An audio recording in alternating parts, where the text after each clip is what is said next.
So hey guys, welcome back to my YouTube channel. I am Deepika and today I'm going to explain chapter 8 of class 11th.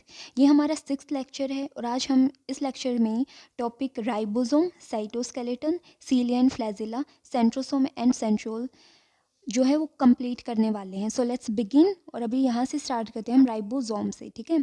So ribosome जो होते हैं वो क्या है? तो ribosome जो है वो ग्रैनुलर स्ट्रक्चर होते हैं जो हमारा सबसे पहले कहाँ देखा? इलेक्ट्रॉन माइक्रोस्कोप के अंडर अंडर देखा गया. किस तरीके से? As a dense particle. Means dense particle की फॉर्म में हमने देखा. किसने देखा? जॉर्ज पैलाडे ने. कब? 1953. सारी इन्फॉर्मेशन बहुत इंपॉर्टेंट होती है. नीट में कहीं से भी, एनसीईआरटी की कहीं से भी लाइन से क्वेश्चन आता है. ठीक है, तो हमें पता है ना. तो राइबोसोम क्या है? सबसे पहले कहाँ देखा भाई? ये इलेक्ट्रॉन माइक्रोस्कोप के थ्रू देखा गया. किसने देखा? जॉर्ज पैलाडे ने देखा. 1953 में देखा. ध्यान रखना है. फिर है they are compose of ribonucleic acid and proteins and are not surrounded by any membrane. ये बहुत इंपॉर्टेंट बात है कि ये किसी भी मेम्ब्रेन से कवर अप नहीं होते हैं. इनके बाहर कोई भी मेम्ब्रेन प्रेजेंट नहीं होती है. किसके बने होते हैं? तो इनके अंदर आरएनए और प्रोटीन. ठीक है, किसके बने होते हैं? तो हमें ध्यान रखना है आरएनए प्लस प्रोटीन. फिर बात करते हैं कि यूकारियोटिक राइबोसोम और प्रोकारियोटिक राइबोसोम में क्या डिफरेंस है. यूकारियोटिक मीन्स जिनके पास ट्रू न्यूक्लियस होता है. प्रोकारियोटिक मीन्स जिनके पास ट्रू न्यूक्लियस नहीं है. ट्रू न्यूक्लियस मतलब कि उसके बाहर न्यूक्लियर मेम्ब्रेन नहीं होती है. ठीक है, तो यूकारियोटिक राइबोसोम जो है वो 80s होता है और प्रोकारियोटिक का राइबोसोम 70s होता है. एस का मतलब क्या है? स्वेडबर्ग्स यूनिट है जो किसके लिए स्टैंड करती है? सेडिमेंटेशन कोफिशिएंट के लिए.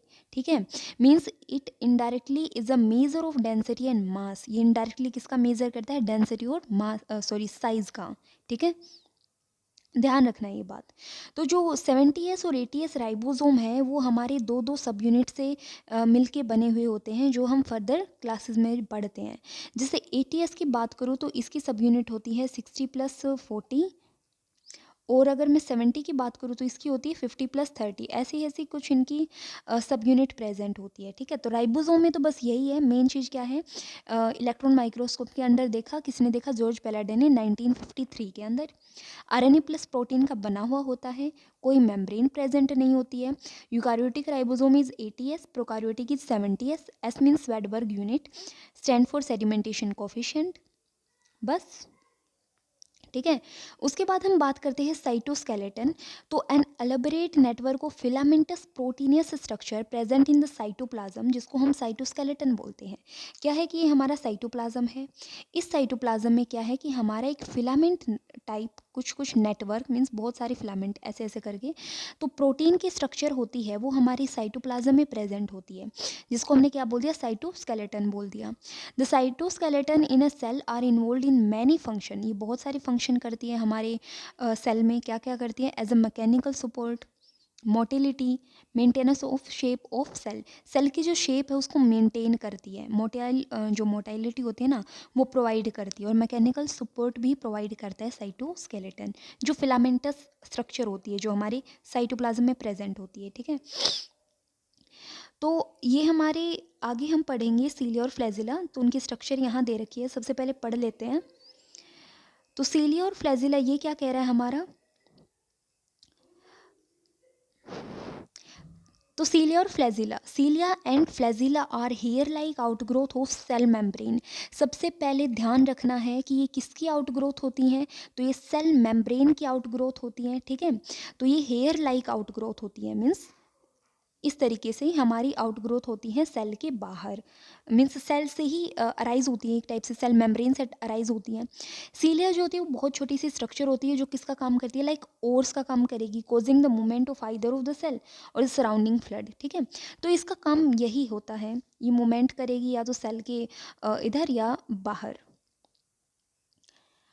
एंड फ्लैजिला जो है आर कंपेरेटली लॉन्गर. मीन्स अगर हम बात करें सेल मेम्ब्रेन है तो ये सीलिया है तो फ्लैजिला जो है इससे लंबी होती है. एज अ लॉन्गर पार्ट होता है फ्लैजिला. और ये किसके लिए रिस्पॉन्सिबल होती है? मोटिलिटी मीन्स सेल की मूवमेंट प्रोवाइड करवाता है. ठीक है, प्रोकारियोटिक बैक्टीरिया के पास भी फ्लैजिला होता है लेकिन ये जो है वो यूकारियोटिक फ्लैजिला से डिफरेंट होता है. किस तरीके से डिफरेंट होता है? किसके बिहाफ पे? तो स्ट्रक्चरली मीन्स उसका स्ट्रक्चर जो है वो हमारी यूकारियोटिक फ्लैजिला से डिफरेंट होता है. ठीक है, फिर बात करते हैं हम electron microscope study of cilia and flagella show that they are covered with plasma membrane. हमारा जब इलेक्ट्रॉन माइक्रोस्कोप के अंडर इनको देखा गया तो हमने ध्यान दिया क्या कि ये किससे कवर होते हैं, प्लाज्मा मेम्ब्रेन से ही, उसी से बनती है। तो सीधी सी बात है, कवर अप भी उसी से है ना। इनके कोर को मीन्स इनके बीच में जो पार्ट है that is called the axoneme, जिसके अंदर क्या है हमारे, they possess a number of microtubules running parallel to the long axis. इनके पास क्या होती है, बहुत ज़्यादा नंबर में माइक्रो ट्यूब्यूल्स होती हैं जो एक दूसरे के पैरेलल, लॉन्ग एक्सिस के थ्रू देखें तो पैरेलली अटैच होती हैं। अब एक्सोनेम क्या है, तो ये हम ऊपर देखेंगे ना जब स्ट्रक्चर में, तो अच्छे से समझ आएगा। पहले यहाँ देख लेते हैं। Axoneme usually 9 pair of doublet of radially arranged peripheral microtubule. अब ये क्या बोला है ना, इसको थोड़ा ध्यान से समझना। तो जो अपना एक्सोनीम होता है वो क्या है, 9 pair of doublet of radially arranged peripheral microtubule and a pair of centrally located microtubule. Means ये अगर हम देखा जाए, यहाँ पे हमारा कुछ स्ट्रक्चर प्रेजेंट है, ठीक है। तो इन्होंने क्या बोला, पेरिफेरल माइक्रोट्यूब्यूल, और एक बोला क्या, सेंट्रल माइक्रोट्यूब्यूल। तो पेरिफेरल के कितने सेट प्रेजेंट है, दैट इज द 9, और कितने डबलेट, तो ये देखो 1 2 3 4 5 6 7 8 9, और कितने हैं, डबल हैं। तो कुछ इस तरीके से डबल हैं, रेडियली है, मीन्स इस तरीके से। अगर हम सेंटर से देखें तो हर एक की रेडियस इस तरीके से है, तो रेडियली अरेंज्ड है, ठीक है। और एक पेयर है, एक सेट है, कहाँ है, ये हमारा सेंट्रल माइक्रोट्यूब्यूल का जो सेंटर में प्रेजेंट है, इस तरीके से, ठीक है। तो ये लाइन समझ आई। एक्सोनीम के अंदर जो है हमारा क्या है, axoneme usually has 9 pair of doublet of radial arranged, और एक पेयर है सेंटर के अंदर माइक्रोट्यूब्यूल का। इस तरीके के अरेंजमेंट, जो माइक्रोट्यूब्यूल्स का अरेंजमेंट है, that is called the 9+2 array, ठीक है। तो 9+2 एरे इसको बोलते हैं। जो सेंट्रल ट्यूब्यूल्स होती हैं वहाँ ऊपर देखा गया तो वो ब्रिज से कनेक्ट होते हैं, एंड वो ओवरऑल कवर अप होते हैं with the central sheath which is connected to one of the tubules of each peripheral doublet by radial spoke. अब ये लाइन क्या बोलती, ठीक है। तो ये लाइन भी हम समझेंगे। इन्होंने बोला कि सेंट्रल ट्यूब्यूल्स जो है, जैसे हमने देखा सेंट्रल ट्यूब्यूल किससे कनेक्टेड थी, ब्रिज से। ये हो गया हमारा ब्रिज, ठीक है। अब इन्होंने बोला कि ये ओवरऑल कवर अप है विद द सेंट्रल सीथ, तो ये रेड कलर की है, क्या है, सेंट्रल सीथ। फिर बोला कि जो सेंट्रल सीथ है वो हमारे हर डबलेट के एक माइक्रोट्यूब्यूल से, जैसे यहाँ देखें तो देखिए इसके माइक्रोट्यूब्यूल से ऐसे अटैच है, ये यहाँ से अटैच है, इसका माइक्रोट्यूब्यूल यहाँ अटैच है, ये वाला यहाँ। तो हर एक के माइक्रोट्यूब्यूल से ये अटैच है, और किस से अटैच है, मीन्स इस पोर्शन को क्या बोलते हैं, that is called the radial spoke. इसको रेडियल स्पोक बोला जाता है, ठीक है। इतना समझ आ गया। सो यहाँ तो इतना ही था। फिर कह रहा है कि दे आर 9 रेडियल स्पोक। तो इस तरीके से हमारे कितने रेडियल स्पोक हैं, तो भाई 9 पेयर्स हैं हमारे डबलेट के, इस तरीके से, और हर एक में है तो 9 हमारे रेडियल स्पोक प्रेजेंट है। Peripheral doublet are also interconnected by linkers. Peripheral doublet भी कनेक्टेड होते हैं बाई लिंकर्स, लिंकर की हेल्प से। और यहाँ ध्यान रखना है कि सीलिया और flagella emerge from centriole like structure called the basal bodies. ये कैसे मर्ज होती है, तो सेंट्रोल लाइक स्ट्रक्चर जिसको बेसल बॉडीज़ बोलते हैं, तो बेसल बॉडी से हमारी सीलिया और फ्लैजिला जो है मर्ज आउट होती है, निकलती हैं, ठीक है। तो इसमें कुछ नहीं है, अगली बार पढ़ो तो सिर्फ डायग्राम से हम समझ सकते हैं। क्या होता है कि सबसे पहले थ्योरी पढ़ना ज़रूरी होता है, बट नेक्स्ट टाइम पढ़े तो डायग्राम से हम अपना पूरा रिवीजन हो जाता है। लाइक यहाँ पे देखा जाए क्या है, 9+2 एरा है, किस तरीके से है वो हम समझ सकते हैं कि एक्सोनीम है। इस एक्सोनीम के अंदर क्या प्रेजेंट है, हमारे पेरिफेरल माइक्रोट्यूब्यूल है, डबलेट है, ठीक है। और उनमें क्या है, एक बीच में सेंट्रल माइक्रोट्यूब्यूल है, ये वाला जो ब्रिज से कनेक्टेड है, बाहर सेंट्रल सीथ है, और ये जो हर डबलेट हैं इनके एक हिस्से से, एक माइक्रोट्यूब्यूल का हिस्सा रेडियल स्पोक के थ्रू सेंट्रल सीथ से अटैच है। बात खत्म, ठीक है। सो यहाँ इतना ही था सीलिया और फ्लैजिला। अब बात करते हैं सेंट्रोसोम एंड सेंट्रियोल, जो कि लास्ट टॉपिक है।